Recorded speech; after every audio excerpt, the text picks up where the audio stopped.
Listen to this. Saying politically correct? Oh, it's canceled. No longer politically correct at the University of Wisconsin-Milwaukee. A student group putting out a list of words it doesn't think students should use, ever.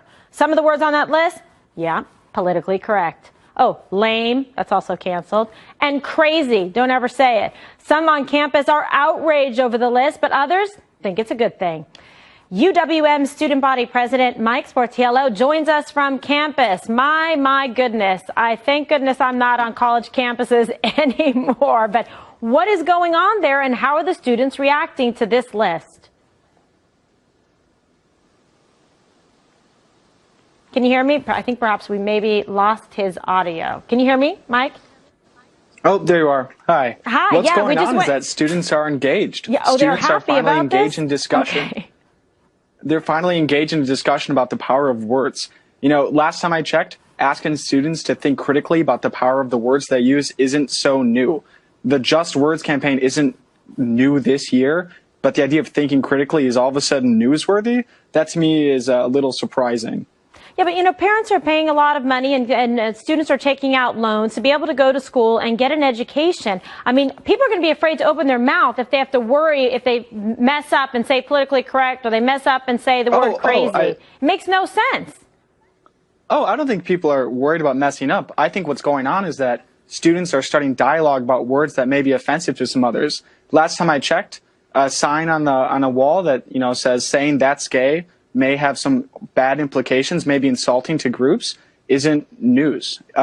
This is completely voluntary. There's nobody going around telling people to shut their mouth or, hey, don't say that. This is starting a dialogue between students and staff about things that maybe students haven't thought about before. Okay, if anything, this is a really engaging way to dialogue. Okay, well, I understand that, and that's another phrase now, right? Weighted dialogue. But you have to understand, people are listening at home and saying the word lame, that is something that we have to have a big discussion about, that it's weighted dialogue. It just seems like a little bit excessive, and I don't know if it's really educating people in terms of going to school and being able to learn something so they can better themselves to go further in their, you know, career with an education that actually helps them fulfill those goals. Well, can I ask you a quick question? Yeah.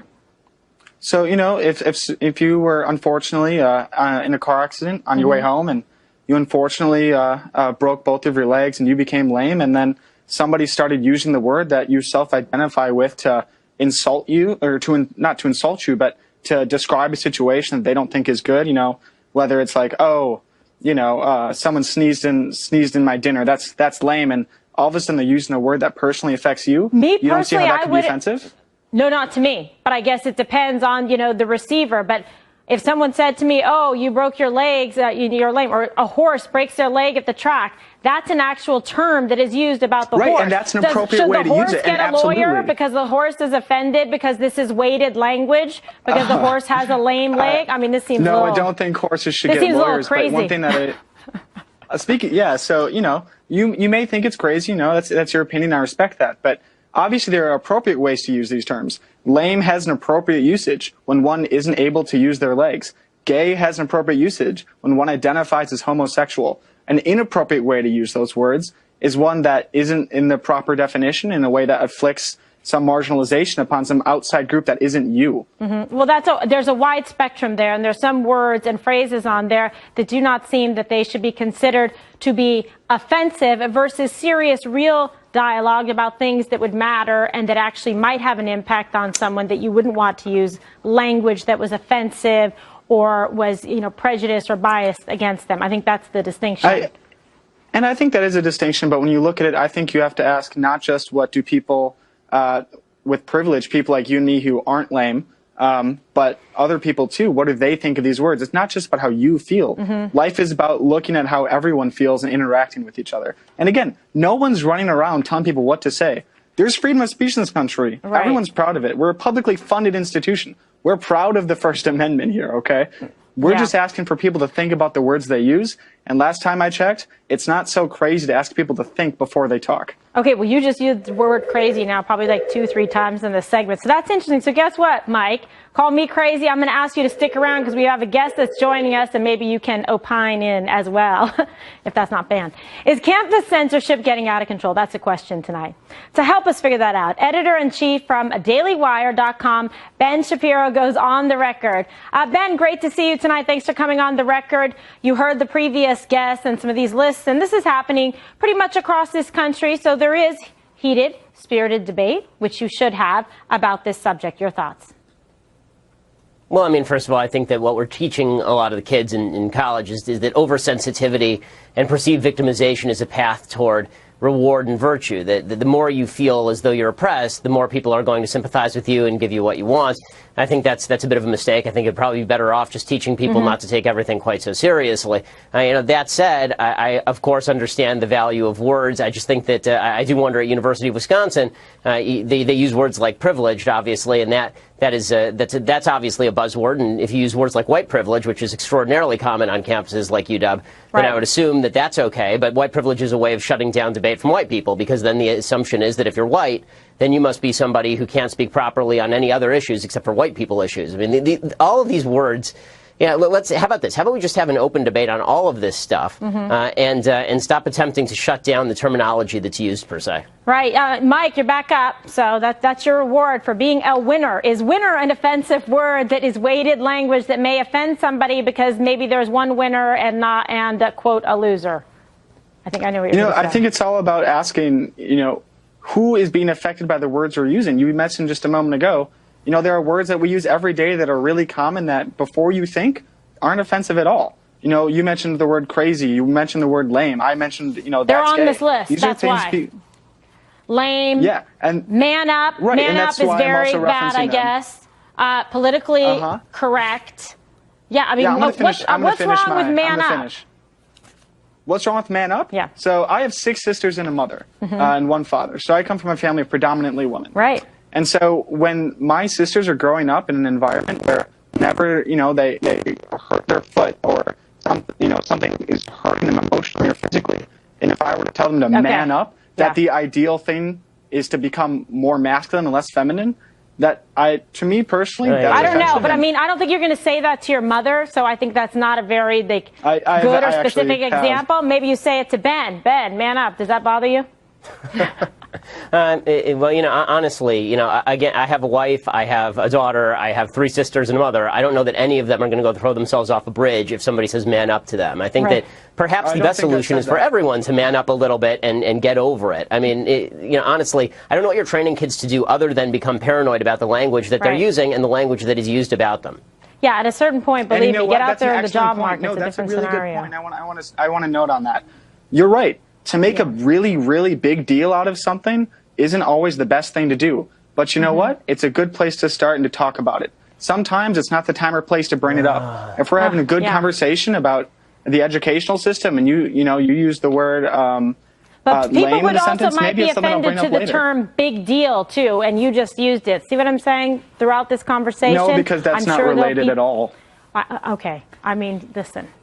That just doesn't make any sense, Ben. Ben.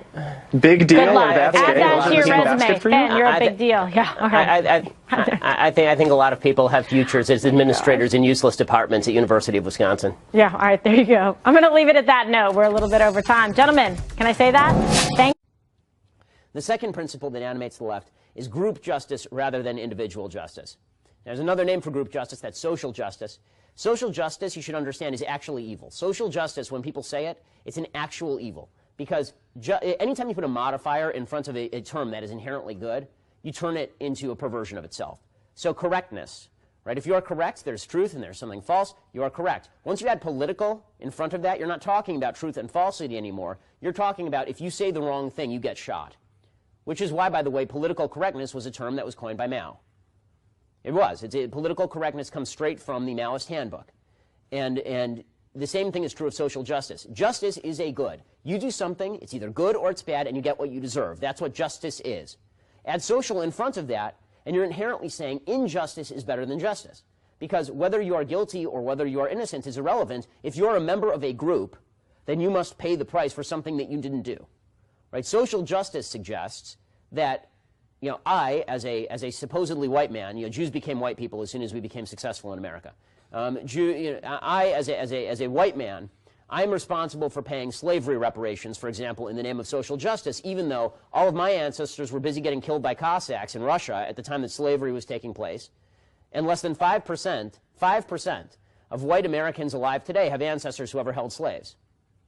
Every white person in America, though, has to pay because of group justice. How is that just? It's not. But it's group justice. It's social justice.